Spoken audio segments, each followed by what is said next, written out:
కులగణన ఇదో పెద్ద అస్త్రంగా చెప్పుకుంది హస్తం పార్టీ. కానీ ఏదైతే తమ బలం అనుకున్నారో అదే అధికార కాంగ్రెస్ కు హెడేక్ గా మారుతోందట. ఎవరినో ఇరికించిపోయి హస్తం పార్టీని ఇరకాటంలో పడే పరిస్థితి వచ్చిందట.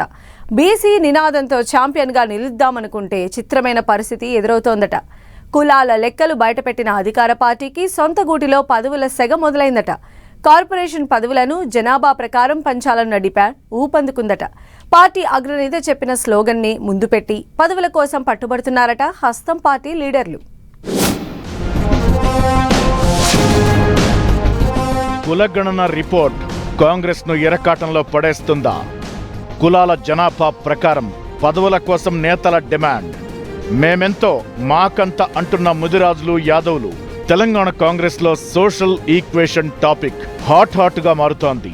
కులగణన రిపోర్ట్ను బయటపెట్టి అధికార పార్టీ కొత్త చిక్కులు తెచ్చిపెట్టుకుందన్న చర్చ జరుగుతోంది. రేవంత్ సర్కార్ వెల్లడించిన కులగణన రిపోర్టుల్లో బీసీల్లో ముదిరాజులు యాదవులే టాప్ ప్లేస్ లో ఉన్నారు. ముదిరాజులు 26 లక్షల పైచిలుకు జనాభాతో 7.4% ఉన్నారు. సెకండ్ ప్లేస్ లో యాదవుల జనాభా 5.7%, 20 లక్షల పైచిలుకు పాపులేషన్ ఉంది. ఇంత భారీ జనాభా ఉన్న ఈ రెండు వర్గాలు ఇప్పుడు కాంగ్రెస్ పార్టీ నాయకత్వంపై ఒత్తిడి చేస్తున్నారట. పార్టీ అగ్రనేత రాహుల్ గాంధీ జిత్నీ ఆబాదీ ఉత్నా హక్ అనే నినాదాన్ని వినిపించారు. అంటే జనాభా ఎంత ఉంటే వారికి అంత వాటా అనే నినాదాన్ని బలంగా వినిపించారు. ఇప్పుడదే నినాదాన్ని తెలంగాణ కాంగ్రెస్ లో బీసీ నేతలు బలంగా వినిపిస్తున్నారట. తెలంగాణలో ప్రభుత్వం ఏర్పడి 2.5 ఏళ్లు అవుతున్న నేపథ్యంలో ఇప్పటికైనా తమ వాటా తమకు కావాలని డిమాండ్ చేస్తున్నారు. ముదిరాజులు యాదవులు తమ జనాభా ప్రకారం మంత్రివర్గం, కార్పొరేషన్ పదవుల్లో చోటు కల్పించాలని కోరుతున్నారట. యాదవ సామాజిక వర్గం ఇప్పటికే గాంధీ భవన్ లో తీవ్ర నిరసన వ్యక్తం చేసింది. ఏఐసిసి అధ్యక్షుడు మల్లికార్జున ఖర్గే వచ్చినప్పుడు ఏకంగా గాంధీ భవన్ లో గొర్రెలతో ప్రొటెస్ట్ చేయడం అప్పట్లోనే తీవ్ర చర్చనీయాంశమైంది. బీసీలలో దక్కే పదవులు కూడా కేవలం 2 సామాజిక వర్గాలకే దక్కుతున్నాయనేది మిగతా వర్గాల వాదన. అటు ప్రభుత్వంలో ఇటు పార్టీలో మున్నూరు కాపు, గౌడ్లకే పదవులు దక్కుతున్నాయని బహిరంగ విమర్శలు చేస్తున్నారు. ప్రభుత్వం ఏర్పడిన తరువాత గౌడ సామాజిక వర్గానికి చెందిన 12 మందికి పదవులు దక్కాయని చెబుతున్నారు.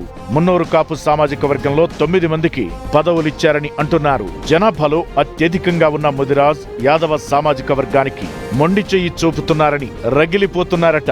ఇప్పుడు కులాల లెక్క బయటికి రావడంతో త్వరలో చేపట్టబోయే కార్పొరేషన్ పదవుల భర్తీలో ముదిరాజ్, యాదవ సామాజిక వర్గానికి పెద్దపీట వేయాలని డిమాండ్ చేస్తున్నారు. ముదిరాజ్ సామాజిక వర్గం నుంచి ఎలాంటి పదవులు లేకుండా ఉన్న సునీతారావు, నీలం మధు, కస్తూరి నరేన్, సురేందర్ ముదిరాజ్ ముందు వరుసలో ఉన్నారు. అలాగే యాదవ సామాజిక వర్గం నుంచి చరణ్ కౌశిక్ యాదవ్, సరితా తిరుపతయ్య, లోకేష్ యాదవ్, వేణుగోపాల్ యాదవ్, లింగం యాదవ్, శ్రీకాంత్ యాదవ్ రేస్ లో ఉన్నారు. అలాగే యాదవ సామాజిక వర్గం నుంచి బీర్ల ఐలయ్య కేబినెట్ బెర్త్ ఆశిస్తుండగా చరణ్ కౌశిక్ యాదవ్, సరితా తిరుపతయ్య లాంటి వాళ్లు ఎమ్మెల్సీనో కార్పొరేషనో దక్కకపోతుందా అని ఎదురు చూస్తున్నారు. అయితే సొంత పార్టీ ప్రభుత్వం విడుదల చేసిన కులాల లెక్కలు అధికార కాంగ్రెస్ నే ఒక్కిరిబిక్కిరి చేస్తున్నాయట. ఎన్నికల సందర్భంగా రాహుల్ గాంధీ ఇచ్చిన హామీ ప్రకారం జిత్నీ ఆబాదీ ఉత్నా హక్ అనే నినాదాన్ని బలంగా వినిపిస్తున్నారట నేతలు. ఇక త్వరలో భర్తీ కానున్న కార్పొరేషన్ పదవుల్లో ముదిరాజ్, యాదవులకు జనాభా ప్రకారం పదవులు దక్కుతాయో లేదో చూడాలి మరి.